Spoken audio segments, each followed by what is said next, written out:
안녕하세요. 오늘 밤 책 읽어주는 다니입니다.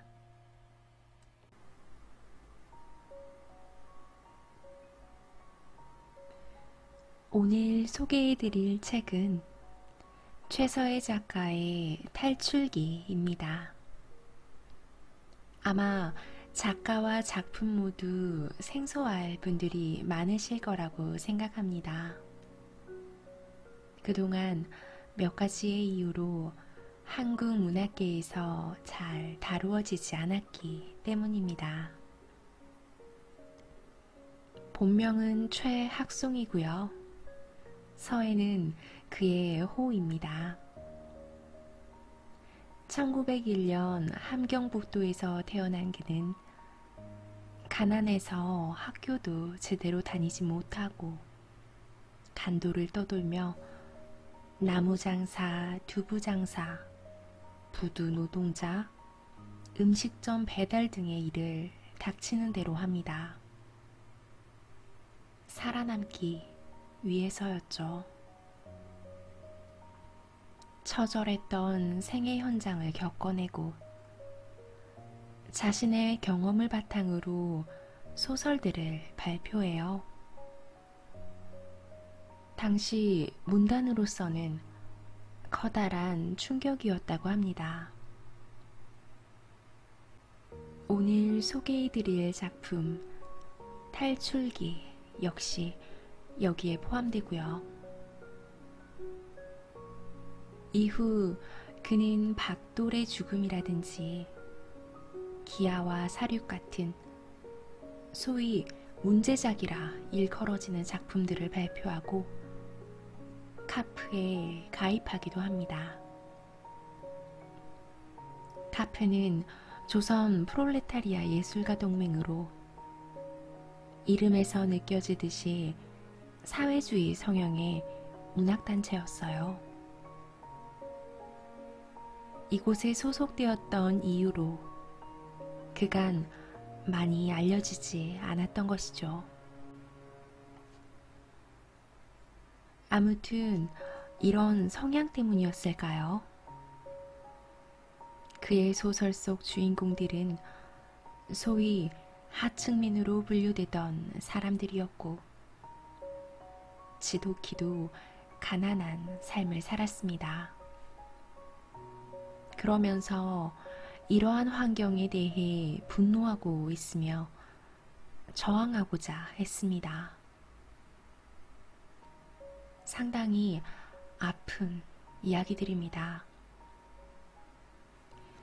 오늘 그의 작품을 고른 까닭은 이념적인 문제를 넘어서는 작가의 경험을 바탕으로 한 구체적인 현실의 묘사로 리얼리즘 소설의 한 전기를 이루었다는 의미 때문입니다.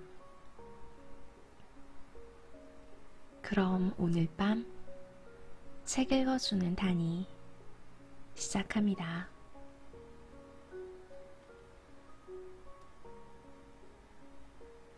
제목 탈출기. 김군, 수삼차 편지는 반갑게 받았다. 그러나 한 번도 회답지 못하였다. 물론 군의 충정에는 나도 감사를 드리지만 그 충정을 나는 받을 수 없다. 박군, 나는 군의 탈가를 찬성할 수 없다. 음험한 이역에 늙은 어머니와 어린 처자를 버리고 나선 군의 행동을 나는 찬성할 수 없다. 박군, 돌아가라. 어서 집으로 돌아가라. 군의 부모와 처자가 이영노두에서 방황하는 것을 나는 눈앞에 보는 듯 싶다. 그네들의 의지할 곳은 오직 군의 품밖에 없다. 군은 그네들을 구하여야 할 것이다. 군은 군의 가정에서 동량이다. 동량이 없는 집이 어디 있으랴. 조그마한 고통으로 집을 버리고 나선다는 것이 의지가 굳다는 박군으로서는 너무도 박약한 소위이다. 군은 모단에 몸을 던져 모선에 섰다는 것을 일전 황군에게서 듣기는 하였으나 그렇다고 하여도 나는 그것을 시인할 수 없다. 가족을 못 살리는 힘으로 어찌 사회를 건지랴. 박군, 나는 군이 돌아가기를 충정으로 바란다. 군의 가족이 사람들 발 아래서 짓밟히는 것을 생각할 때 군의 가슴인들 어찌 편하랴. 김군, 군은 이러한 말을 편지마다 썼지. 나는 군의 뜻을 잘 알았다. 사랑하는 나의 가족을 위하여 동정하여 주는 군에게 어찌 감사치 않으랴. 정다운 벗의 충고에 나는 늘 울었다. 그러나 그 충고를 들을 수 없다. 듣지 않는 것이 군에게는 고통이 될는지 분노가 될는지 나에게 있어서는 행복일는지도 알 수 없는 까닭이다. 김군, 나도 사람이다. 정해가 있는 사람이다. 나의 목숨 같은 내 가족이 유린받는 것을 내 어찌 생각지 않으랴.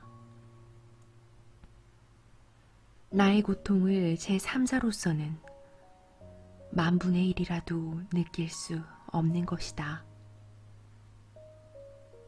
이제 나의 탈가한 이유를 군에게 말하고자 한다. 여기에 대하여 동정과 비난은 군의 자유이다.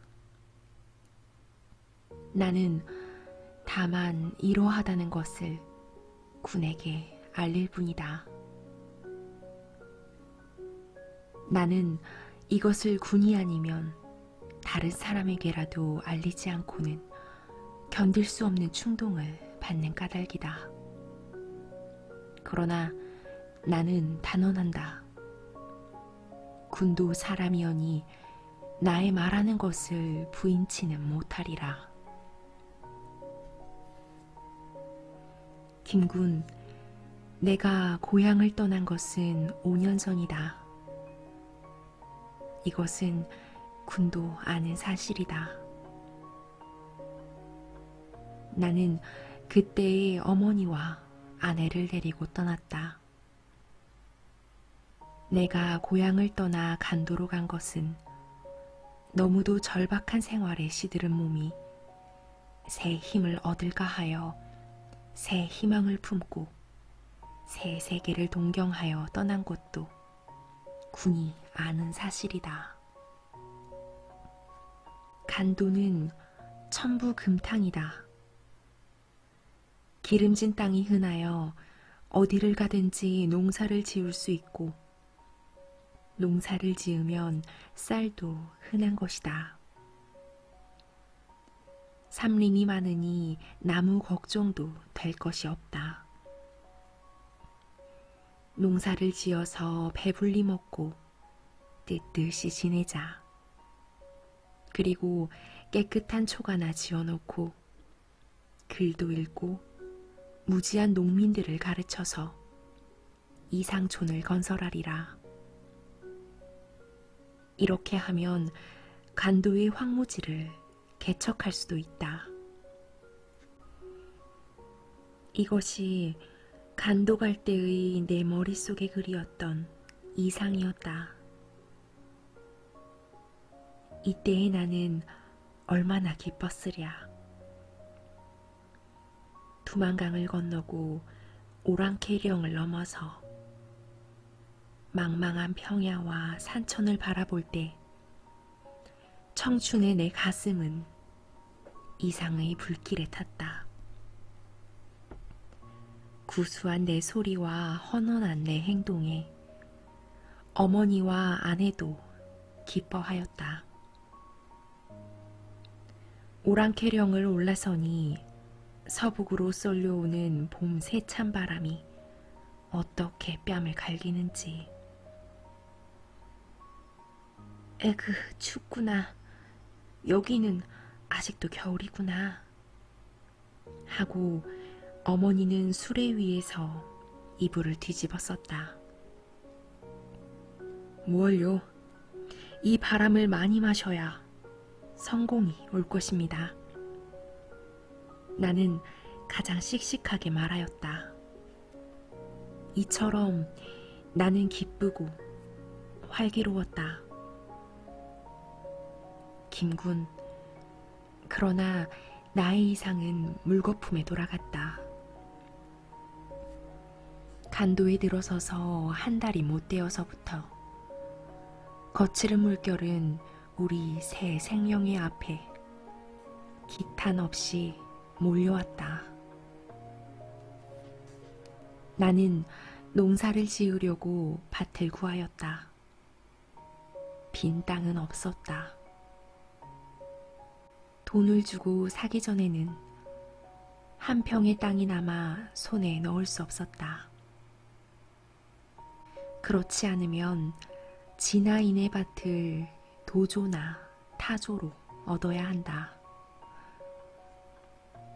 1년 내에 중국 사람에게서 양식을 구워 먹고 도조나 타조를 얻는 데야 1년 양식빚도 못 될 것이고, 또 나 같은 시로또에게는 밭을 주지 않았다. 생소한 산천이요 생소한 사람들이니 어디가 어쩌면 좋을는지 의논할 사람도 없었다.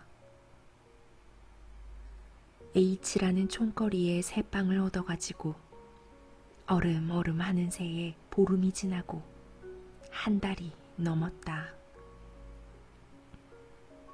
그 새에 몇 푼 남았던 돈은 다 불어먹고 밭은 고사하고 일자리도 못 얻었다. 나는 팔을 걷고 나섰다. 이리저리 돌아다니면서 구두를 고쳐주고 가마도 붙여주었다. 이리하여 호구하게 되었다. 이때 H장에서는 나를 온돌장이라고 불렀다. 갈아입을 의복이 없는 나는 늘 숯검정이 꺼멓게 묻은 의복을 벗을 새가 없었다. H장은 좁은 곳이다. 구들 고치는 일도 늘 잊지 않았다. 그것으로 밥 먹기가 어려웠다. 나는 여름 불볕에 삭김도 메고 꼴도 베어 팔았다. 그리고 어머니와 아내는 삭방아 찢고 강가에 나가서 부스러진 나뭇개비를 주워서 겨우 연명하였다. 김군, 나는 이때부터 비로소 무서운 인간고를 느꼈다. 아, 인생이란 과연 이렇게도 괴로운 것인가 하는 것을 나는 생각하게 되었다. 나는 나에게 닥치는 풍파 때문에 눈물 흘린 일은 이때까지 없었다. 그러나 어머니가 나무를 줍고 젊은 아내가 삭방아를 지을 때 나의 피는 끓었으며 나의 눈은 눈물에 흐려졌다. 에구, 차라리 내가 드러누워 앓고 있지. 내 괴로워하는 꼴은 차마 못 보겠다.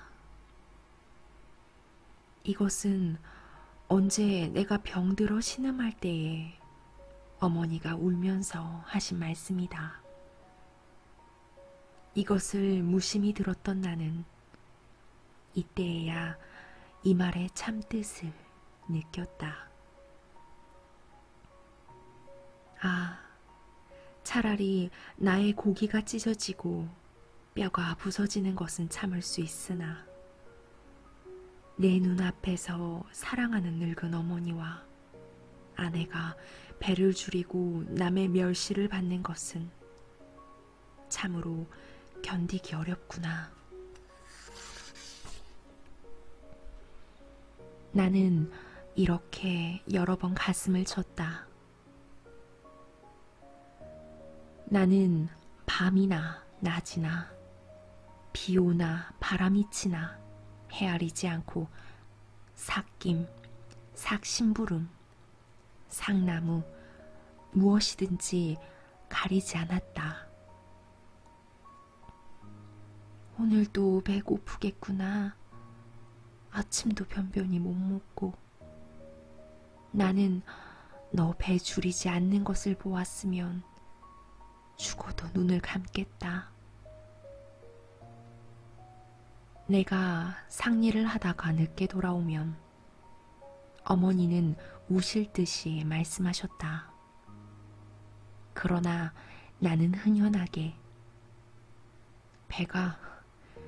무슨 배가 고파요?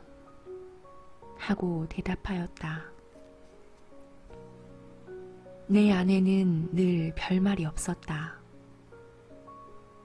무슨 일이든지 시키는 대로 다소곳하고 아무 소리 없이 순종하였다.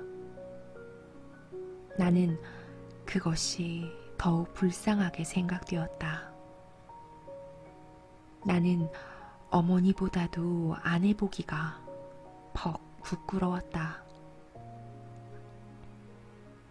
경제의 자립도 못 되는 내가 왜 장가를 들었노?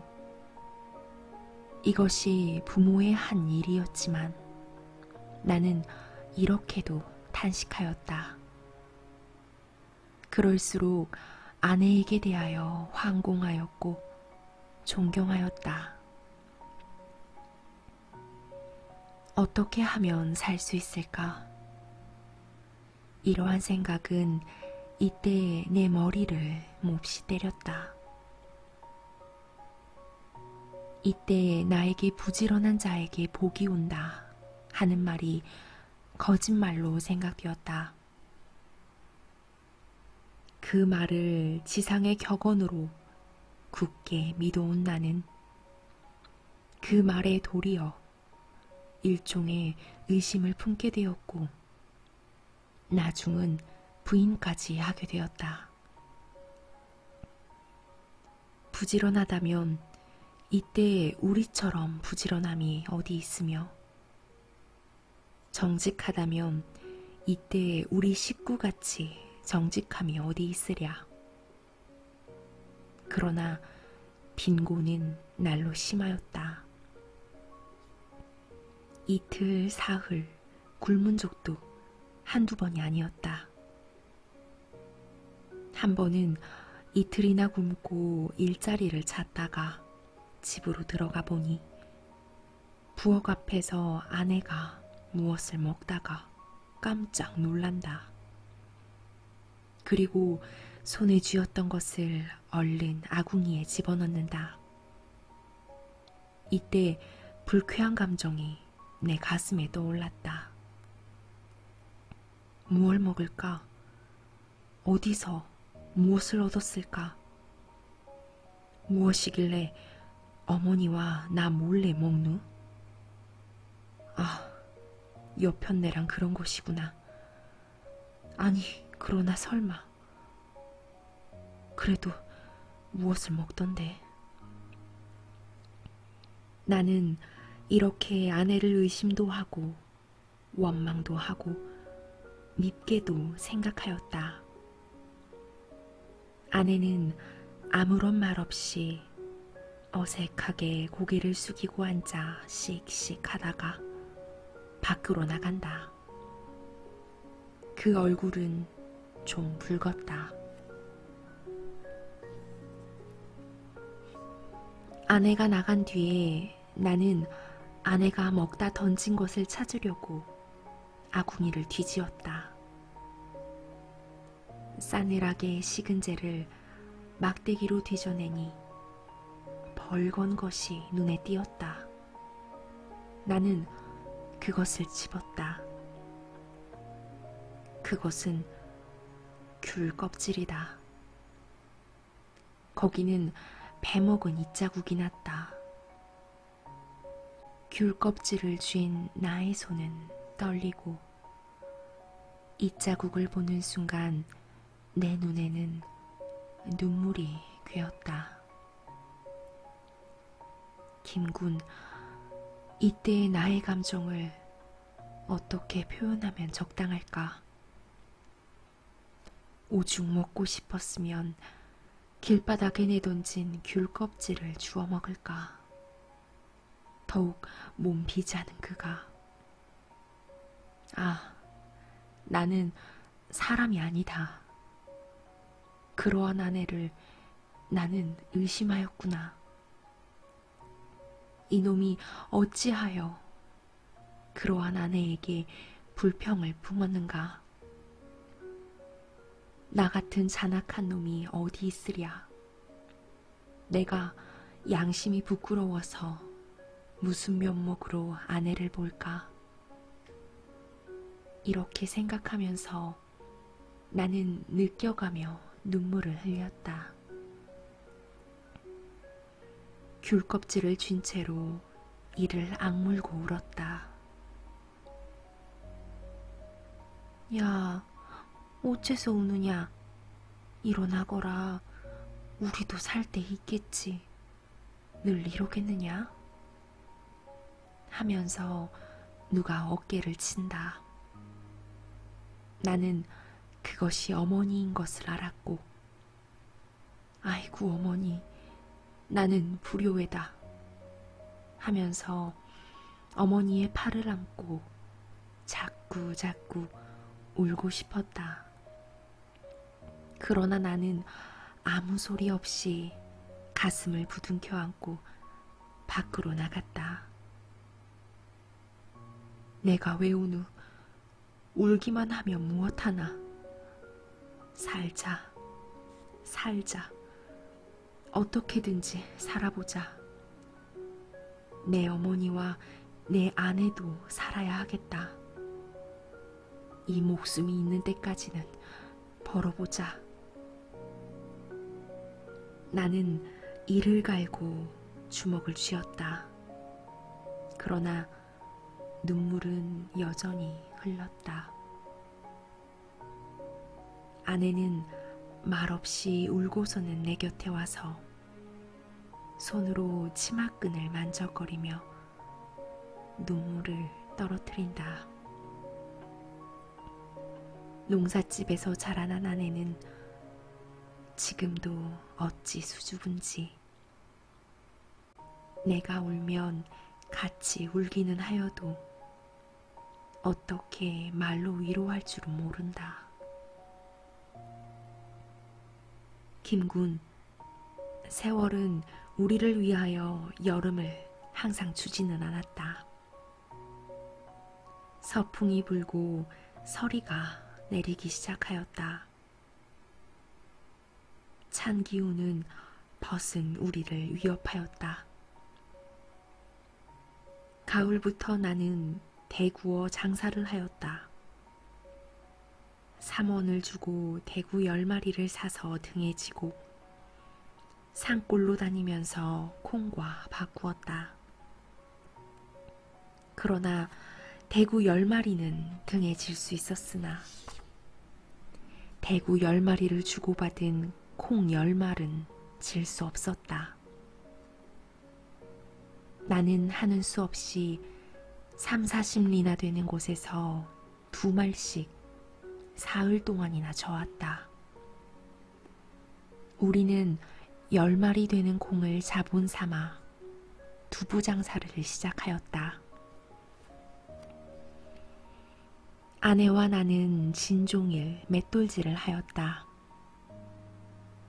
무거운 맷돌을 돌리고 나면 팔이 뚝 떨어지는 듯하였다. 내가 이렇게 괴로울 적에 해산한 지 며칠 안 되는 아내의 괴로움이야 어떠하였으랴. 그는 늘 낯이 부석부석하였다. 그래도 나는 무슨 불평이 있는 때는 아내를 욕하였다. 그러나 욕한 뒤에 곧 후회하였다. 콧구멍만한 부엌방에 가마를 걸고 맷돌을 놓고 나무를 들이고 의복가지를 걸고 하면 사람은 겨우 비비고 들어앉게 된다. 뜬김에 문창은 떨어지고 벽은 눅눅하다. 모든 것이 후줄근하여 의복을 입은 채 미지근한 물속에 들어앉은 듯하였다. 어떤 때는 애써 갈아놓은 비지가 이 뜬김 속에서 쉬어버렸다. 두분물이 가마에서 몹시 끓어 번질 때에 우유빛 같은 두분물 위에 버터빛 같은 노란 기름이 엉기면 우리는 안심한다. 그러나 두분물이 희멀끔해지고 기름기가 돌지 않으면 거기만 시선을 쏘고 있는 아내의 낯빛부터 글러가기 시작한다.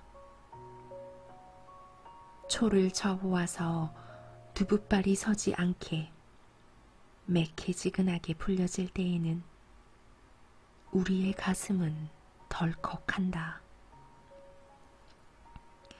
또 쉰게로구나. 저를 어쩌노. 젖을 달라고 빽빽 우는 어린아이를 안고 서서 두분물만 들여다보시는 어머니는 목매인 말씀을 하시면서 우신다.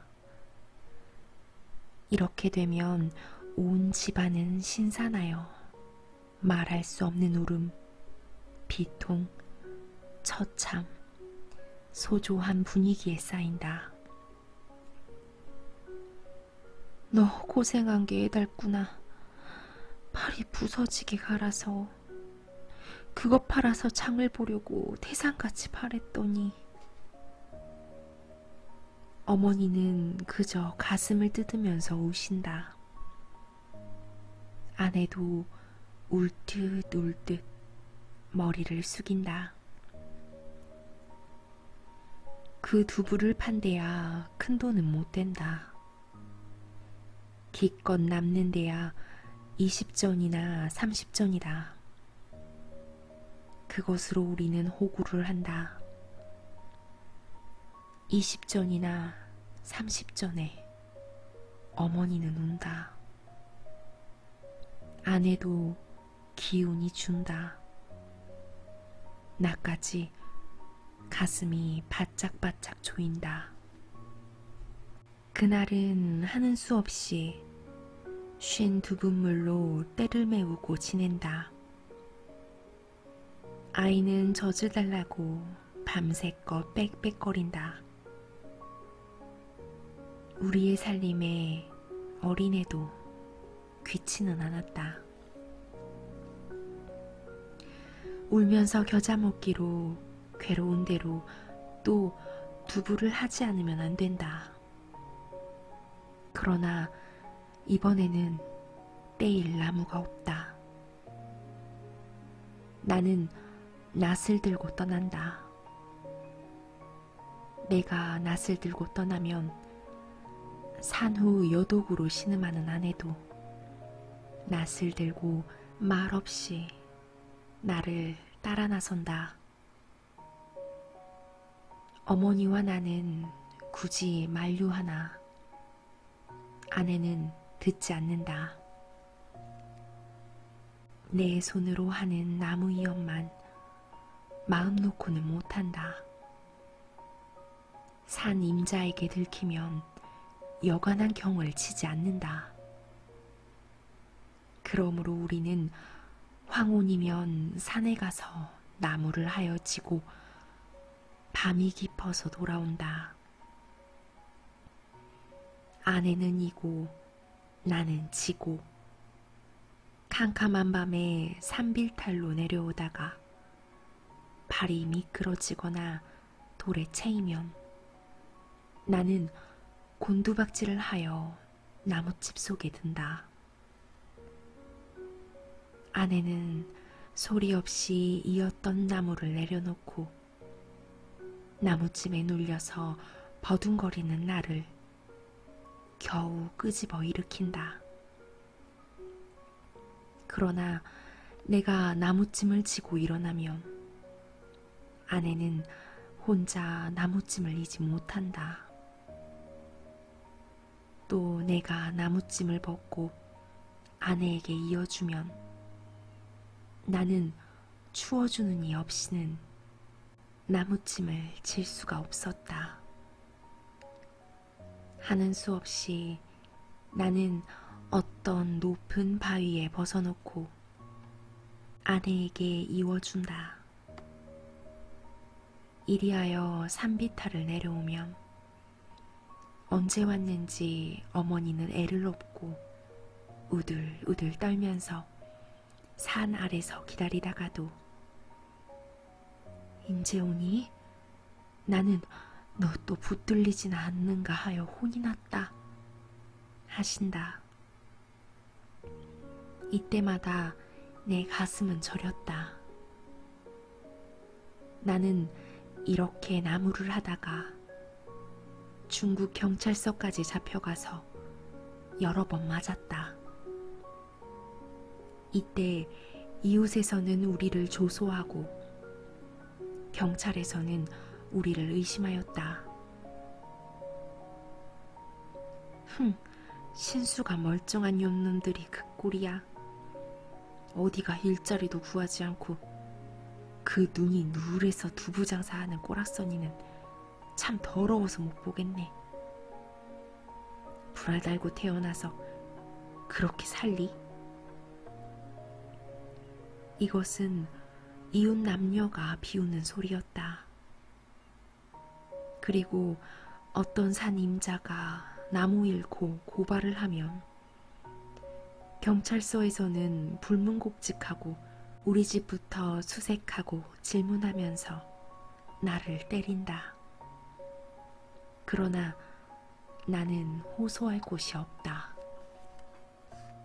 김군, 이러구러 겨울은 점점 깊어가고 기한은 점점 박두하였다. 일자리는 없고 그렇다고 손을 털고 앉았을 수도 없었다. 모든 식구가 펄에펄해서 굶고 앉은 꼴을 나는 그저 볼 수 없었다. 시퍼런 칼날이라도 들고 하루라도 괴로운 생을 모면하도록 쿡쿡 찔러 없애고 나까지 없어지든지 나가서 강도질이라도 하여서 기한을 면하든지 하는 수밖에는 더 도리가 없게 절박하였다. 나는 일이 없으면 없는 이만큼, 고통이 닥치면 닥치는 이만큼 내 번민은 컸다. 나는 어떤 날은 거의 얼빠진 사람처럼 눈을 감고 깊은 생각에 잠긴 일도 있었다. 이때 머릿속에서는 머리를 움실움실 드는 사상이 있었다.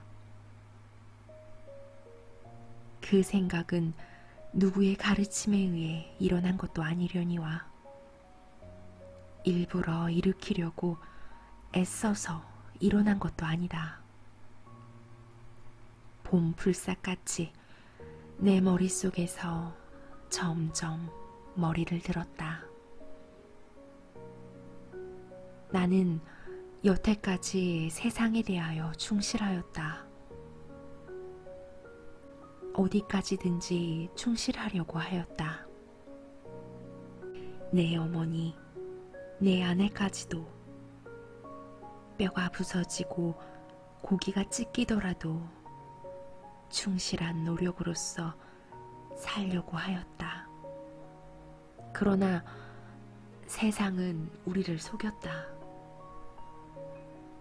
우리의 충실을 받지 않았다. 도리어 충실한 우리를 모욕하고 멸시하고 학대하였다. 우리는 여태까지 속아 살았다. 포악하고 허위스럽고 요사한 무리를 용납하고 옹호하는 세상인 것을 참으로 몰랐다. 우리뿐 아니라 세상의 모든 사람들도 그것을 의식하지 못하였을 것이다. 그네들은 그러한 세상의 분위기에 취하였었다. 나도 이때까지 취하였었다. 우리는 우리로서 살아온 것이 아니라 어떤 험악한 제도의 희생자로서 살아왔었다. 김군, 나는 사람들을 원망치 않는다.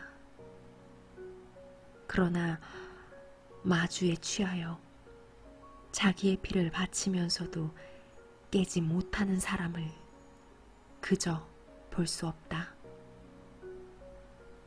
허위와 요사와 표독과 게으른 자를 옹호하고 용납하는 이 제도는 더욱 그저 둘 수 없다. 이 분위기 속에서는 아무리 노력하여도 우리는 우리의 생의 만족을 느낄 날이 없을 것이다. 어찌하여 겨우 연명을 한다 하더라도 죽지 못하는 삶이 될 것이요. 그 영혼은 자식에게까지 미칠 것이다. 나는 이미 품속에서 빽빽하는 어린 것의 장래를 생각할 때면 애짭짤한 감정과 분함을 금할 수 없다.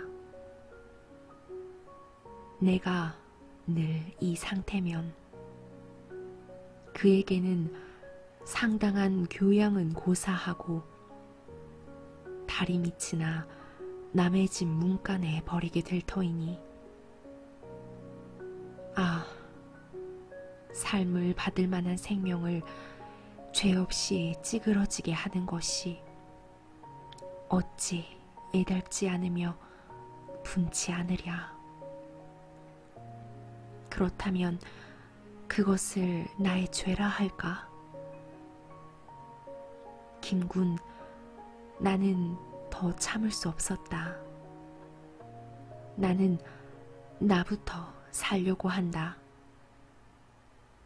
이때까지는 최면술에 걸린 송장이었다. 제가 죽은 송장으로 남들을 어찌 살리랴. 그러려면 나는 나에게 최면술을 걸려는 무리를, 험악한 이 공기의 원류를 쳐부수어야 하는 것이다.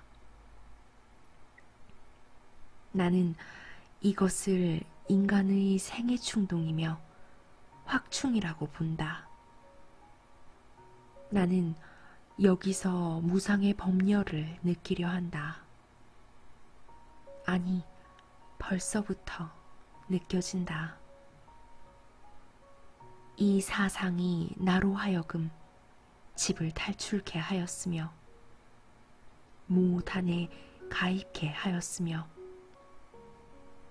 비바람 밤낮을 헤아리지 않고 벼랑 끝보다 더 험한 선에 서게 하는 것이다. 김군 거듭 말한다. 나도 사람이다. 양심을 가진 사람이다. 내가 떠나는 날부터 식구들은 더욱 공경에 들 줄도 나는 안다. 자칫하면 눈 속이나 어느 구렁에서 죽는 줄도 모르게 굶어 죽을 줄도 나는 잘 안다. 그러므로 나는 이곳에서도 남의 집 행랑어멈이나 아범이며 노두에 방황하는 거지를 무심히 보지 않는다. 아, 나의 식구도 그럴 것을 생각할 때면 자연히 흐르는 눈물과 뿌직뿌직 찢기는 가슴을 덮쳐 잡는다. 그러나 나는 이를 갈고 주먹을 쥔다. 눈물을 아니 흘리려고 하며 비애에 상하지 않으려고 한다. 울기에는 너무도 때가 늦었으며 비애에 상하는 것은 우리의 박약을 너무도 표시하는 듯 싶다. 어떠한 고통이든지 참고 분투하려고 한다. 김군, 이것이 나의 탈가한 이유를 대략 적은 것이다. 나는 나의 목적을 이루기 전에는 내 식구에게 편지도 하지 않으려고 한다. 그네가 죽어도 내가 또 죽어도 나는 이러다가 성공 없이 죽는다 하더라도 원한이 없겠다. 이 시대, 이 민중의 의무를 이행한 까닭이다. 아, 김구나.